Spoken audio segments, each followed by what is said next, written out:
A grade curricular era muito balanceada entre teoria e prática. Você tem uma pegada de marketing que permeia todos os cursos. Você tem tantas disciplinas. Busca justamente aplicar esse conhecimento das outras matérias que está tendo naquele curso em projetos reais de mercado. A estrutura da SPM ela é muito boa e isso faz muita diferença, porque hoje tudo é tecnologia. Tem tudo que você precisa aqui para você aprender, elevar as suas habilidades. Uma estrutura que permite você ir além. No meu primeiro estágio eu consegui através do portal da SPM. Em 2 estágios que eu fiz durante toda a faculdade, a indicação foi por professores. Professores já marcaram entrevistas para mim. Há uma preocupação em não deixar o aluno desfalcado, sabe? Se você entrar em qualquer outra faculdade, raramente você vai encontrar algo similar com o que eles têm aqui, né? É bastante intenso, mas você sai um profissional preparado, com certeza. Melhor escolha da minha vida.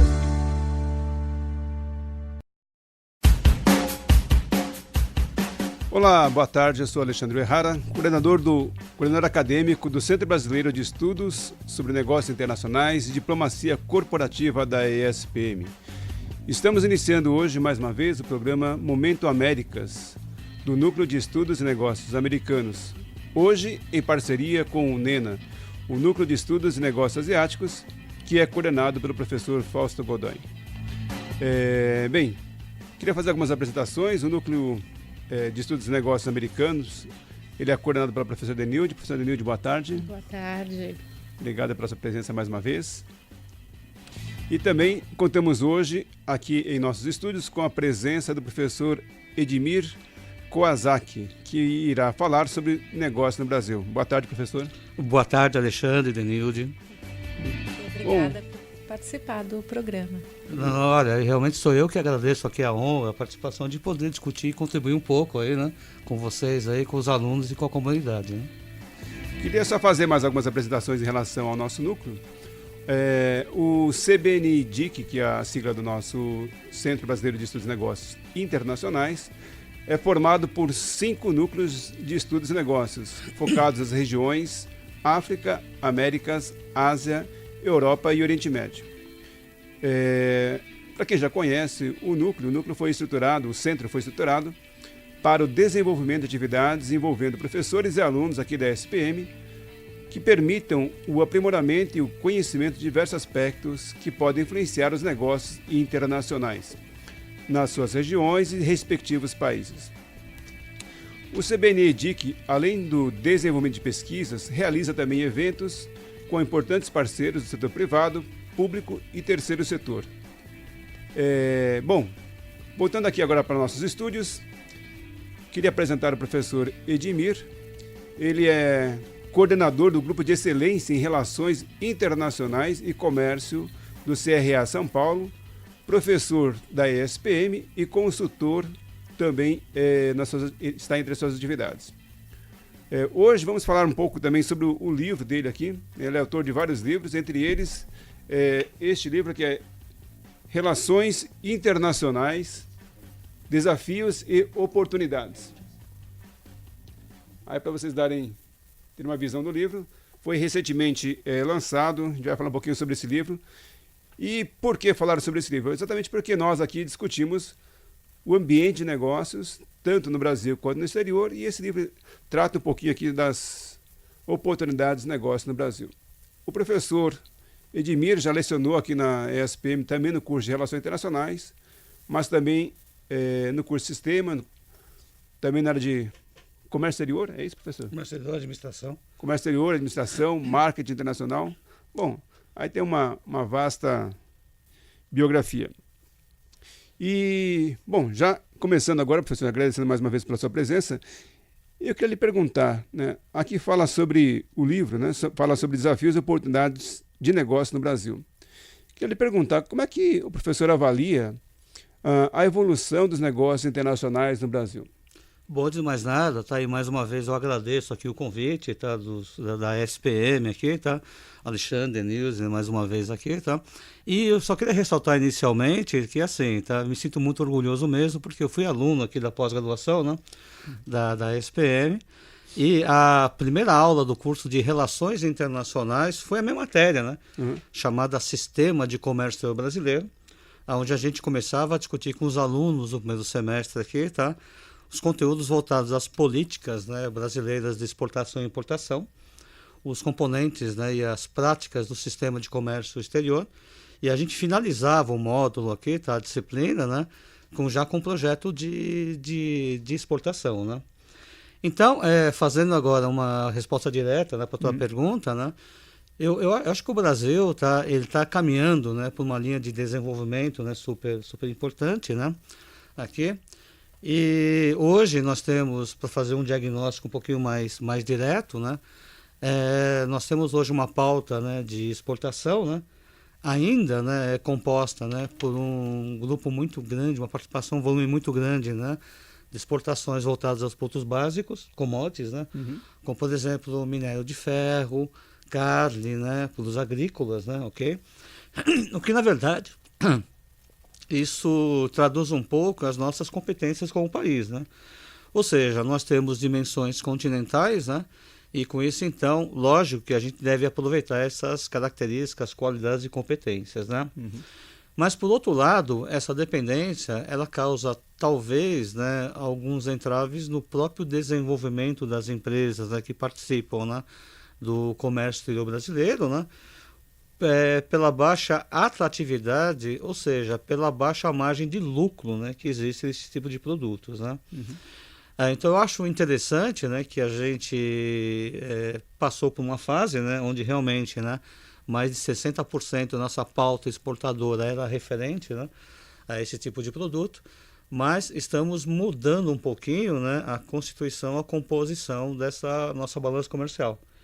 Então, por exemplo, em 2018, nós fechamos, né, em quase 50%, em detrimento a mais de 60% em anos anteriores, né? Aumentando, então, a participação de produtos semi-manufaturados e manufaturados. E, na verdade, isso é super interessante, né? Mas eu acho que esse movimento, né, ele vai, com certeza, melhorar, né, com os acordos, né, que recentemente o Brasil fez, né? Aqui em relação à União Europeia, e ao Japão, por exemplo. A gente pode dizer ainda que o Brasil é um país fechado em termos de comércio exterior? Porque a gente falando de negócios e oportunidades do Brasil, né, o professor acabou de mencionar a parte de comércio exterior, há algumas vezes algumas considerações que são feitas em relação à economia brasileira, ao comércio exterior brasileiro, que consideram o Brasil ainda um país meio fechado em relação ou em comparação com outros países. Qual é a sua avaliação? A minha avaliação é o seguinte, eu vou voltar um pouquinho no passado aqui, e falar quando eu era aluno de administração, né, com habilitação em comércio exterior, né, e me chamou a atenção um dos números, né, que um dos professores trouxe para a gente na época, né, de que o Brasil participava, né, de menos de 0,5%, né, de toda a corrente de comércio internacional, né, ou seja, de tudo que o mundo transacionava, né, em termos internacionais, né, o Brasil participava de 0,5%. Se você olhar comparativamente, vamos pegar uma nota de $100, né, e pegar uma moeda de 50 centavos. Né? Então, essa é mais ou menos essa relação, né, que a gente tinha naquela época, enquanto eu era aluno, né, da área de comércio exterior. Né? Hoje, a gente participa, né, um pouquinho mais, né, um pouco mais de 1%, até devido porque nós aumentamos o volume de exportações, é lógico, aqui, e também o volume de importações. Que a corrente de comércio exterior é a soma, né, desses dois valores, por exemplo. Agora, a gente não pode esquecer que realmente o Brasil abriu essa economia a partir do governo Collor, na década de 90, onde assim, foi talvez um evento traumático, né, para alguns setores econômicos, né, como a de confecções, por exemplo, mas foi uma abertura muito necessária, né, porque de uma visão um pouquinho mais interna de país, a gente conseguiu, né, verificar quais eram nossos pontos fortes, pontos fracos, por exemplo, em relação do país em relação ao mundo. Então, nesse aspecto, dando assim um exemplo de benefícios, né, que nós tivemos, a primeira indústria que quebrou com essa abertura foi a indústria de confecções. E hoje ela é tão competitiva quanto as outras empresas do mesmo setor em outros países, por exemplo. Então, resumindo um pouco a minha fala, o Brasil aqui ainda é uma espécie de um novato na área internacional, né? Porque nós abrimos a economia para o mercado interno no final da década de 90, basicamente. Né? Ok. Professor Denise? E nessa nova atual conjuntura e um pouco do que foi feito aí nessa análise, no livro, quais seriam os pontos que poderiam mudar essa situação do Brasil e aumentar a sua participação no comércio internacional? Bom, na verdade, essa pergunta é um pouquinho mais complexa, até aqui tá uma pergunta assim, mas resumindo um pouco, né, a história, o Brasil tem uma característica econômica, né, que ela é formada por mais de 200 setores econômicos. Né? Então você tem a indústria automobilística, o setor bancário, por exemplo, nós temos o setor aí, de alimentos, bebidas e assim por diante, né? Então, esses setores, de alguma maneira, eles não se comunicam entre si. Vamos pegar então o modelo norte-americano. Né? Então, o modelo norte-americano funciona da seguinte maneira. Né? Então, se a política do governo é aumentar a economia interna e também a economia em relação aos outros países, né? O que eles fazem? Né? Eles investem, então, né, maciçamente, financeiramente falando, na área de bancos e na indústria automobilística. Porque investir nessas duas áreas, e principalmente na indústria automobilística, tá, você começa a ter uma série de resultados positivos em outros setores. Porque a indústria automobilística está relacionada, por exemplo, com a indústria de vidro, de aço, pneumáticos, etc. e tal. No Brasil, tá, ainda não tem essa questão dessa homogeneidade, né, em relação às práticas dos setores, e com isso então fica um pouco mais difícil aqui do nosso país trabalhar com políticas mais eficientes, mais fortes em relação ao desenvolvimento econômico, né? Mas estamos caminhando, tá, para essa situação. Eu vou dar o exemplo do estado de São Paulo, né? Pela primeira vez na minha vida, eu escutei esse ano aqui, estava falando que o pessoal quer tornar o estado de São Paulo como uma das maiores economias exportadoras do Brasil, ok? E com isso então eles vão trabalhar num item chamado cadeia global de valor, ou seja, né, vão trabalhar o mesmo modelo do Rio Grande do Sul, que trabalha com calçados, né, dessa maneira, e com isso então vai haver uma reorganização produtiva do estado de São Paulo, no sentido, né, de direcionar todos os seus recursos produtivos, financeiros, econômicos para a produção, geração de emprego, consumo interno, né, ao Estado e ao país, e consequentemente também está com uma sobra considerável para exportação também. Então eu acho que é tudo uma espécie de um movimento, né, que está ocorrendo assim, né, que é um movimento quase que obrigatório, né, porque se a gente realmente não tiver esse movimento, né, proativo e diferenciado, nós vamos ficar na história, né? Sim. E numa história talvez um pouco mais negativa, né? Aqui. Mas a experiência paulista é uma experiência de tentar resolver ou pelo menos buscar uma nova forma de se integrar nas cadeias globais de valor, né? Não, com certeza, né? Então, se você for dar uma olhada aqui, tá, na relação da composição, né, da pauta de exportação, né? São Paulo representa um pouco mais de 20% mais ou menos em relação ao que o Brasil exporta, né? Aqui.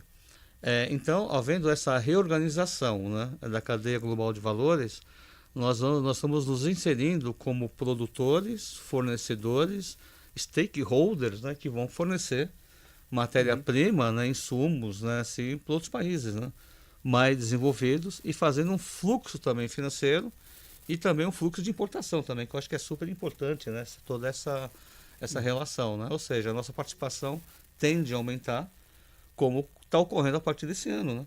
Nós aumentamos, o superávit aqui foi histórico em 2018, né? Foram 58 bilhões de dólares, um pouquinho mais, né? Que nós tivemos. Isso representa um pouquinho, então, a nossa tentativa de ter uma robustez na área internacional. E aí, como que se insere esses acordos que nós estamos fazendo, tanto o agora com a União Europeia, o acordo com o Japão? Então, eu tive assim, o prazer, a honra, né, de participar da assinatura, né, do acordo, né, bilateral, né, entre Brasil e Japão. Assim, eu digo para vocês aí que foi uma coisa super emocionante, né, até devido à minha origem, né, nipônica também. Mas eu sempre percebi, né, que o Japão, por exemplo, tá, ele tem assim um grande apreço, um grande amor, né, pelo Brasil, e o Brasil também pelo mercado japonês, né. Por várias situações políticas, econômicas, né, o Brasil deixou, né, de ter o Japão como uma das prioridades, né, Mas a partir desse ano, então, né, o Japão, então, ele tem a ideia de começar a fazer um investimento. E a Confederação Nacional das Indústrias, né, que organizou o evento, trouxe em torno de 25 empresas, né, japonesas aqui, tem investidores, bancos, né, tais. E essas empresas, elas realmente, né, sinalizaram aqui, tá, que vão começar a investir mais no mercado brasileiro, tá? Então, para você ter uma ideia, né, a Toyota, a partir desse mês, vai começar a produzir os carros flex, né, para consumo interno e também exportação. Isso é uma maravilha. Então, vai gerar emprego, volume de negócios, né, e vai aumentar também a nossa pauta exportadora, né? A nossa média de entrada de capital estrangeiro, tá, capital japonês, né, no caso, era em torno de $500 bilhão por ano. Segundo eles, a estimativa é que se nivela em torno de $4 bilhões por ano. Porque no Brasil nós temos 700 empresas multinacionais japonesas, né? Então o governo japonês, ele autorizou que esse capital fosse disponibilizado para investimentos em infraestrutura, tecnologia, nessas 700 empresas japonesas. Então isso, assim, é um ponto fundamental que nós temos no desenvolvimento, né? Somente focando na questão do Japão. Em relação à União Europeia, eu acho que é interessante também, né, que as empresas que estão na União Europeia talvez tenham uma tecnologia, uma capacidade aqui igual ou superior às nossas empresas. Ok? O que vai levar num movimento super importante de desenvolvimento econômico, né? Ou seja, não basta somente o governo investir na questão do desenvolvimento das empresas.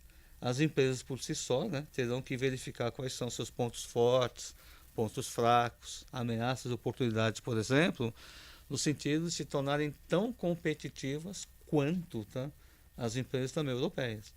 Então, acho que isso é todo um movimento, né, que nós temos aqui no sentido da gente fortalecer a nossa economia e também a nossa capacidade de inserção no mercado internacional.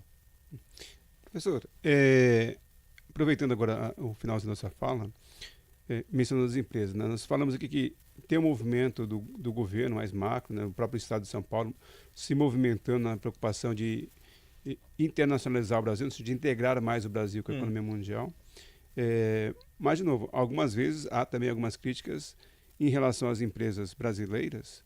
O professor falou agora das japonesas que estão vindo para o Brasil, até mesmo europeias, mas a saída das empresas brasileiras, não só para investir, mas até nesse processo de abertura, de acesso a mercado, de exportação, às vezes há críticas de que elas não são tão, assim, vamos dizer, abertas, estão olhando de fato para esse mercado.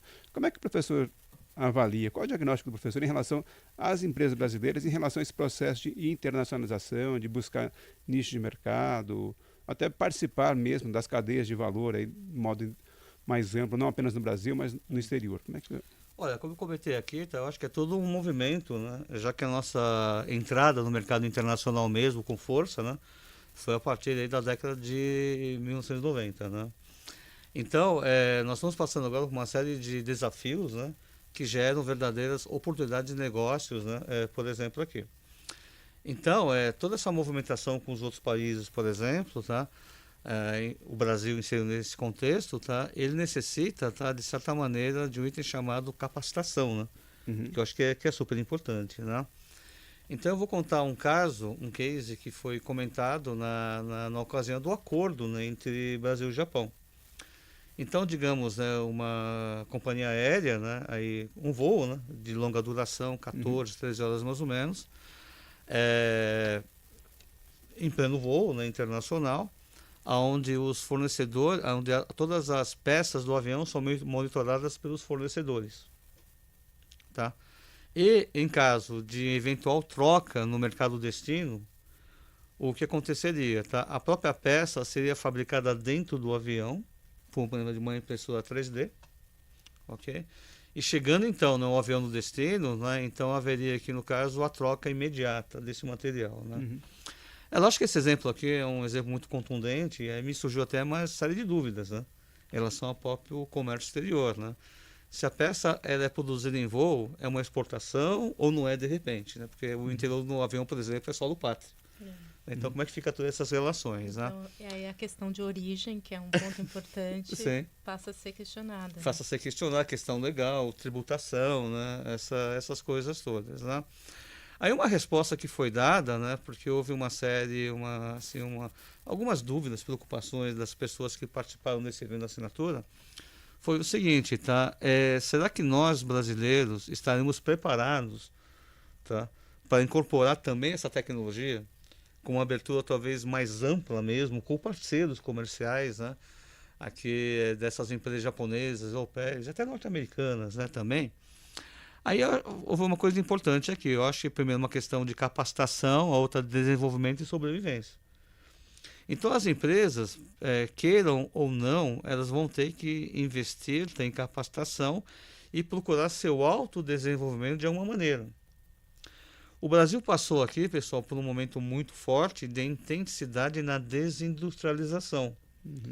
Ou seja, tá, que as empresas começaram a produzir menos e mudaram suas estratégias empresariais, mudando a sua competência de negócio. Ou seja, uma empresa brasileira, tá, ao invés de produzir chocolate no Brasil e fazer a venda no mercado brasileiro, eles resolveram, então, né, fazer a importação do chocolate já acabado e fazer a venda. Então, de produtoras, passaram, então, né, a ser simplesmente importadoras e revendedoras. E com isso, então, gerou um desemprego, né, geral, né, no mercado. Não que isso seja somente o fator aí, de origem dos empregos, são vários, né? Mas foi um dos fatores que, assim, aumentou, né, intensificou a questão aí do desemprego no país, né? Então, as empresas, né, elas sempre têm que procurar, então, o autodesenvolvimento. Empreendedorismo, inovação, criatividade, são palavras que sempre a gente acaba comentando muito, né, no nosso dia a dia, mas com esse movimento que está ocorrendo no mercado, eu acredito que as empresas brasileiras, né, elas crescerão também no mercado internacional, com uma visão um pouquinho mais global, né? Porque quando você fala em cadeia global de valor, eu estou falando, de repente, estar inserido dentro de um mercado fornecedor-comprador. E não somente alguém que produz e vende. Na verdade, eu posso fazer parte, né, de fornecimento de matéria-prima que vai compor outro produto e vice-versa, né? Por exemplo, aqui. E aí, nesse ponto, além dessa questão, nós temos aí uns casos bacanas sobre startups, né? Então, as startups, elas estão aí realmente indo no mercado internacional em vários setores. Tem a Brex, inclusive, né, que foi fundada por 2 brasileiros. E que o ano passado, né, assim, eu soltei fogos, né, porque uma empresa fundada por brasileiros passou a ser um unicórnio da vida, né, $1 bilhão. Qual foi minha surpresa quando eu abri o noticiário aí na internet, tá? E aí agora o valor é 2 bilhões e 400. Eles mais que dobraram em um ano. Tá? Então a gente tem, assim, vários exemplos, né, de empresas que realmente, né, incorporaram a vocação internacional e estão presentes no mercado internacional aqui. Tá? Eu queria voltar a um ponto, que é a questão, acho que é bem importante saber que tem empresas e as startups, porque você tem um mercado hoje que está muito mais dinâmico, e isso é bem importante, mas entender também, assim, como que nessas relações com outro país, eu queria voltar para a discussão sobre, que é com esse processo, a entrada chinesa no mercado brasileiro, e como também, não só da gente ir, mas como que a gente está recebendo aí esse novo volume de investimentos e entradas, não só de comércio, mas também de investimento chinês. Como você falou do Japão, há sempre uma competição aí entre os dois países. Aí, se eu pudesse falar um pouco sobre tua percepção sobre esse momento das relações Brasil e China. Ok. Está tendo, assim, uma movimentação muito grande, né? Porque hoje nós temos os Estados Unidos como uma potência, né, econômica, né, por exemplo. Em segundo lugar vem a China, né? Mas ela não representa, assim, 60% do que é a economia norte-americana. E depois disso, então, nós temos o Japão, né? E depois a Alemanha, né? E assim sucessivamente, né? Uma coisa que eu acho interessante é que a China começou no ano passado um movimento mais aberto, que é a formalização da Rota da Seda. Ou seja, eles estão recuperando a Rota da Seda antiga, né? Hoje então chama-se Nova Rota da Seda, onde eles vão tentar aqui, né, reconstituir o cinturão marítimo e terrestre entre China, tá, e a União Europeia, né? Por exemplo, aqui. Com isso, nós já temos centenas de países, né, que já estão agregados, assim, já pelo menos com acordos, né, bilaterais, né? Não é, na verdade, um bloco econômico, só acordos da China com outros países, por exemplo, aqui. E esse movimento provavelmente vai terminar em 2050. Se esse movimento aqui, tá, ele realmente se formalizar da forma como foi contemplada, a China se tornará a maior economia mundial. E com isso, então, uma discussão que eu acho que é super legal, aí, que eu já fiz inclusive com alguns colegas assim, profissionais, é que hoje toda a nossa orientação de negócios, ela envolve muito o mercado norte-americano.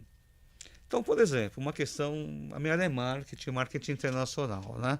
Quem talvez seria o autor da área que a gente conhece? Kotler. Ele é da onde? Estados Unidos. Na Holanda nós temos o Bamos, Emenick, por exemplo, mas eles não são conhecidos, porque existe, no caso, assim, uma questão de influência cultural muito forte norte-americana. 50% mais ou menos das marcas mais valorizadas entre 100 são norte-americanas. Então nós temos essa influência muito forte, né? Agora imagine em 2050, quando a China, tá, ela realmente tiver esse peso na economia mundial. Então a gente vai ter, de repente, que lidar com uma série de questões, né? Inclusive questões de idioma, comportamento, cultura, né? Uma série de coisas bem distintas, né? Que hoje a gente não pensa dessa maneira, tá? Mas enfim, talvez em 2050 haja essa mudança, essa transformação, né? Da orientação cultural, conhecimento e assim por diante. Então, vindo agora um pouquinho mais para o presente, né? E respondendo mais a sua pergunta, nós temos aqui uma relação muito, muito forte hoje na área de marketing internacional e negociação também, né? Numa questão assim, né, de você ser neutro na questão da negociação com os países, mas entender profundamente que o mercado internacional não é simplesmente uma extensão do que nós acreditamos que é verdadeiro. Então, nessas relações que nós temos aqui, tá, nós devemos entender, tá, que os diferentes mercados internacionais têm diferentes culturas, políticas, comportamentos, normas, tradições que devem ser reconhecidas e transformadas como meio de uma construção de um relacionamento, um vínculo estratégico. Então, a gente tem vários exemplos aqui, tá?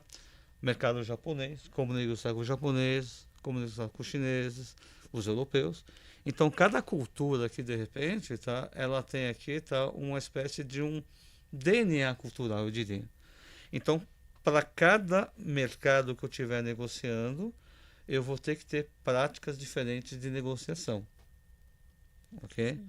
E mesmo eu repetindo a mesma operação, por exemplo, de exportação para o mesmo país, toda operação será diferente.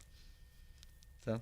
E talvez nesse ponto, né, é que nós temos então uma importância muito grande, né, da área de comércio exterior, comércio internacional e principalmente relações internacionais, né, aqui, porque eu acho que essa aqui é a pegada que nós temos, né? Então não é somente a venda internacional, mas a questão de você manter um vínculo cognitivo de relacionamento com outra cultura, fortalecendo então os vínculos de compra e venda com esse mesmo mercado, por exemplo.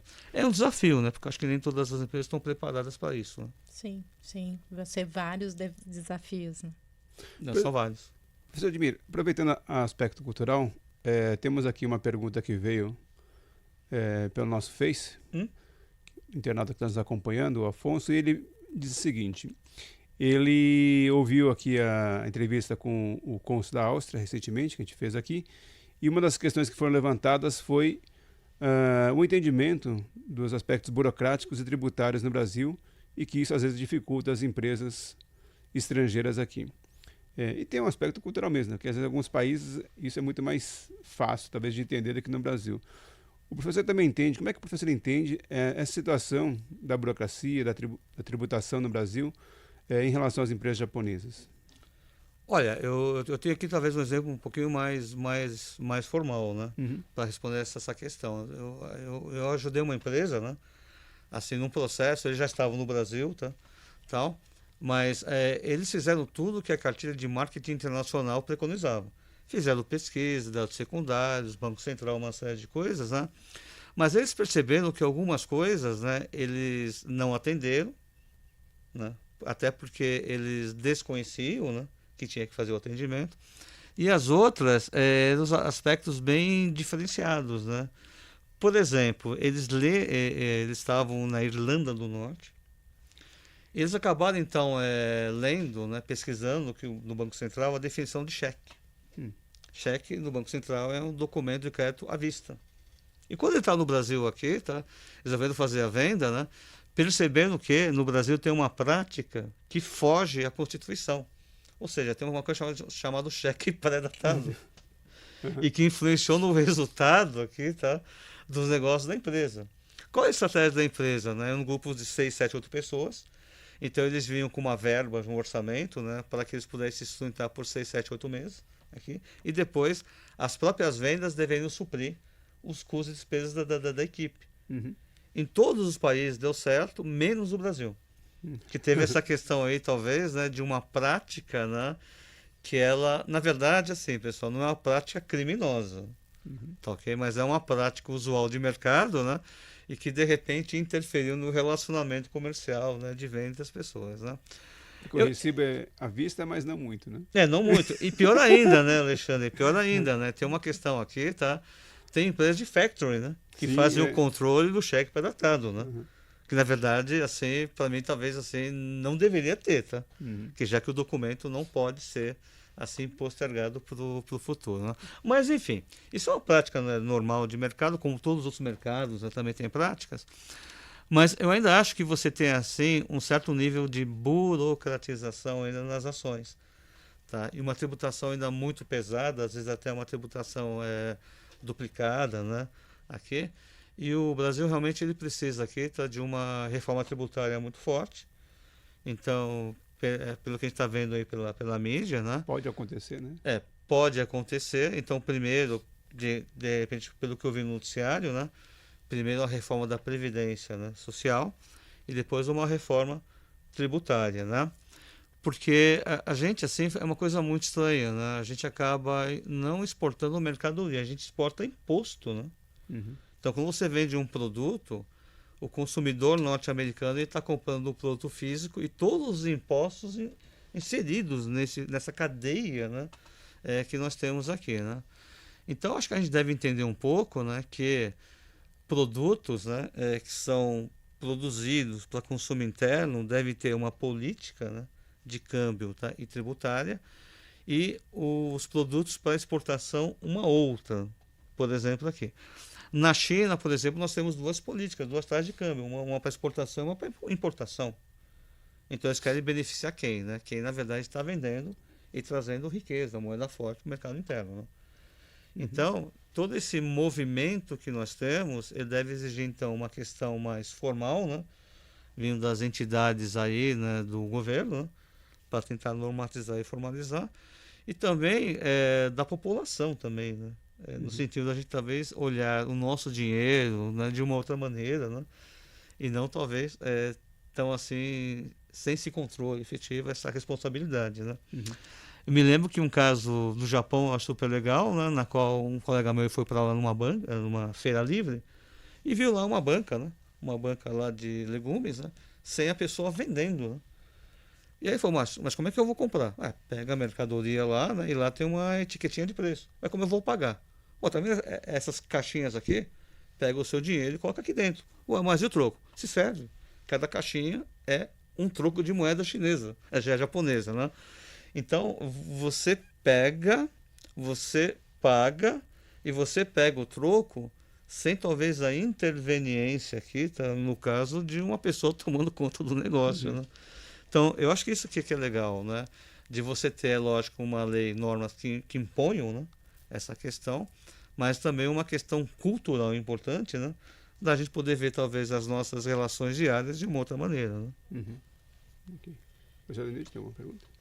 Eu acho que iria perguntar sobre o livro, né? Se você pudesse falar um pouquinho como que está distribuído os capítulos, acho que para quem viu a imagem, o que a gente pode esperar que está tratando nos capítulos do livro?